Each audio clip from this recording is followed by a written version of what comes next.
Sky Blue Dreams, written by Michael Pennington, voiced by Michael Pennington. I started having dreams about my deceased sister Lauren when the neighbor moved in next door. Now, her name is Audrey, and she's 21 and pretty attractive. The only problem is, Audrey looks just like my sister Lauren, who passed away 2 years ago. Aside from some minor detail, they're nearly identical in height and physical stature.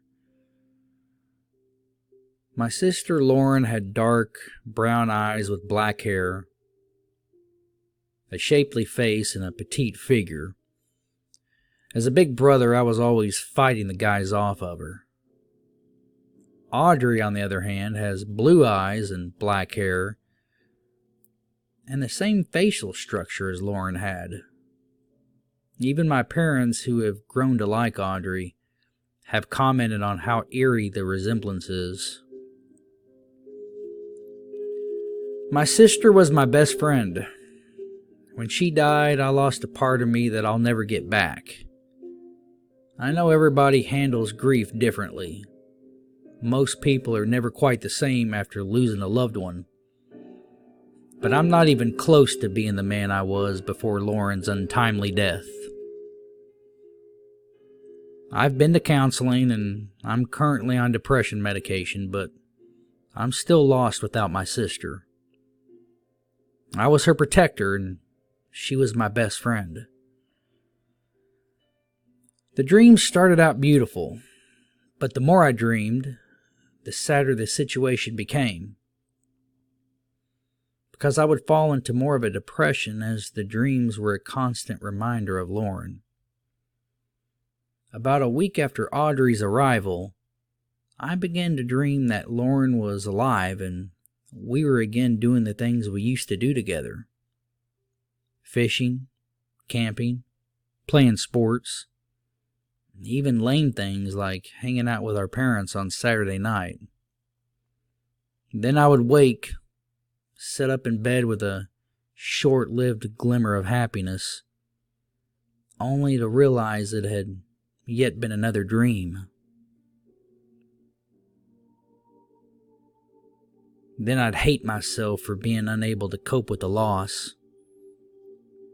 All this time, Audrey was pressing me to hang out, but my heart just wasn't in it, despite her looks.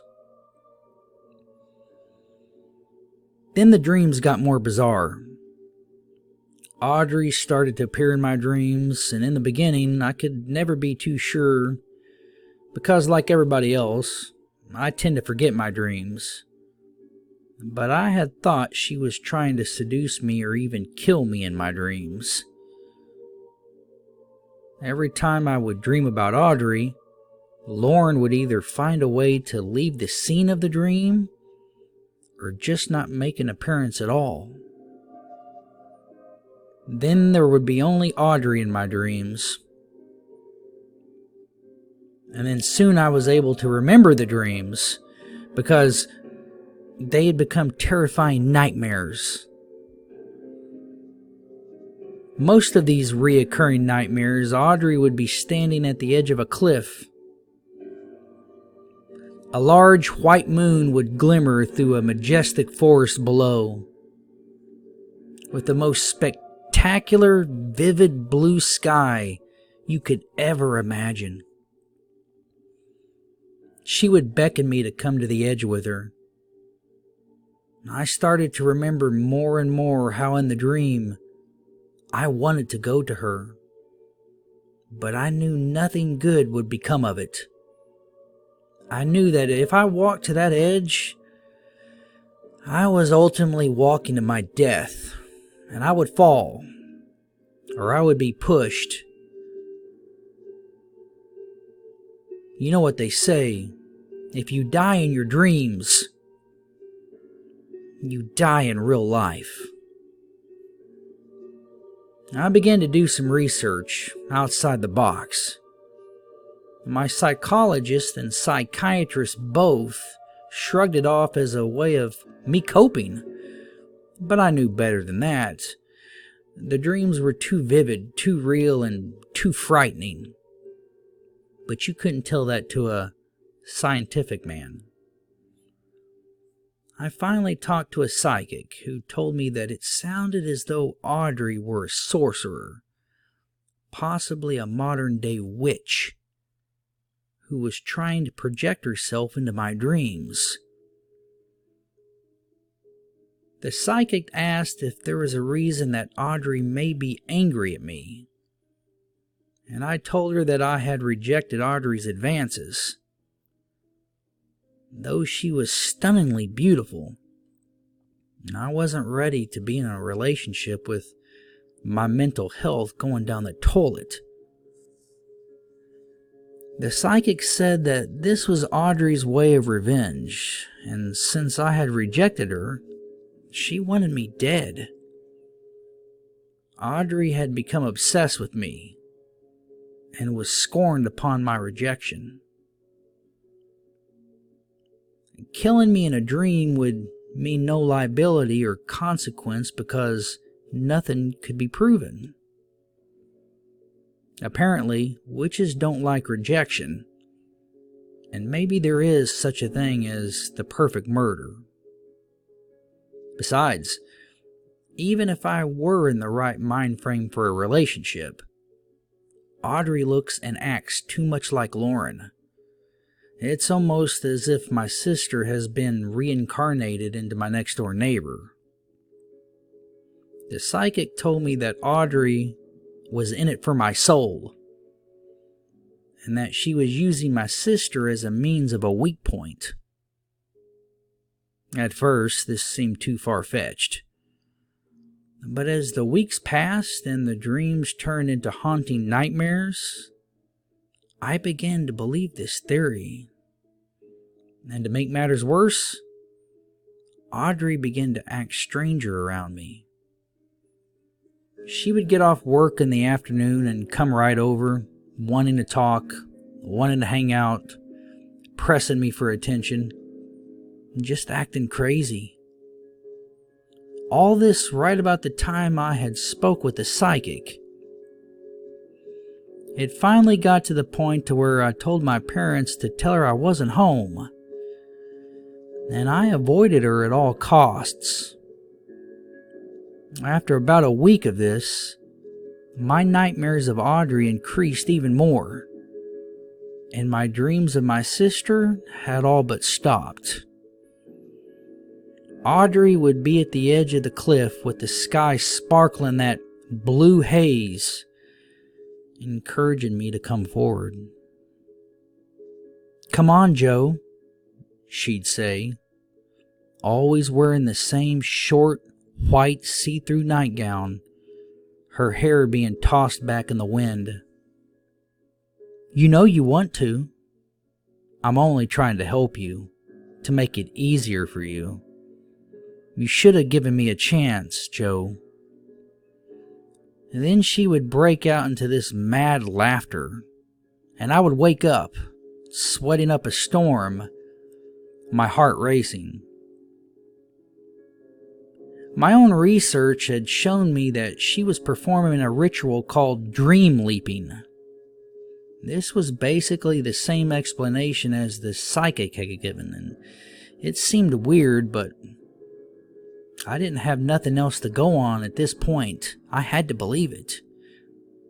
It was the ability to project yourself into somebody else's dream, usually for ill-intended purposes. 99% of the population couldn't do it, and the 1% that could usually had special abilities, as in being a sorcerer. Well, the last week has been the worst. I've been avoiding sleep like the plague. I have dark circles under my eyes, and I'm exhausted, and my parents are seriously concerned about me. But I can't go to sleep. The last time Audrey dream leaped into my nightmares, she had convinced me to come to the edge where she seduced me. It would not be hard with her voluptuous lips and sculpted body and smooth olive skin tone. I had begun to kiss her because secretly I was in fact attracted to her. I was just scared to death of her. As I lost myself in her kiss, she suddenly pushed me over the edge. My intuition had been right. As I fell into a never-ending abyss, I fought hard to wake up, but couldn't for the life of me. Just before hitting the ground, Lauren appeared under me, and I was in bed, and she was standing over me smiling before walking away. I woke up in a fit of tears. I was a mess for the greater part of the week. Lauren had appeared in my dream to save me at the last minute because I would surely have had a heart attack had I had hit the bottom. Last night was what I believed to be the final dream. I was on the cliff, walking towards Audrey, ready to give my life to her. I had simply given up and lost all will to live. At the very last second, Lauren appeared, shoving Audrey off the cliff.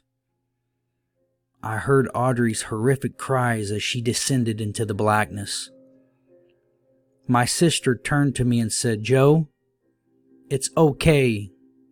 You must live your life now and move on. I'll be here for you when the time is right. I love you, big brother. Goodbye." And like that, she had vanished right there on that cliff, in that realm, in that dimension, in that dream, in that reality. Today when I woke, my parents told me that Audrey had fallen to her death from her second-story bedroom window in the early morning hours. The police are investigating it as a suicide, as there was no forced entry. But I know she was pushed. I'm disturbed by her death, but also strangely relieved. She was trying to kill me, and my sister saved my life. I love you, Lauren. I'll see you when I see you.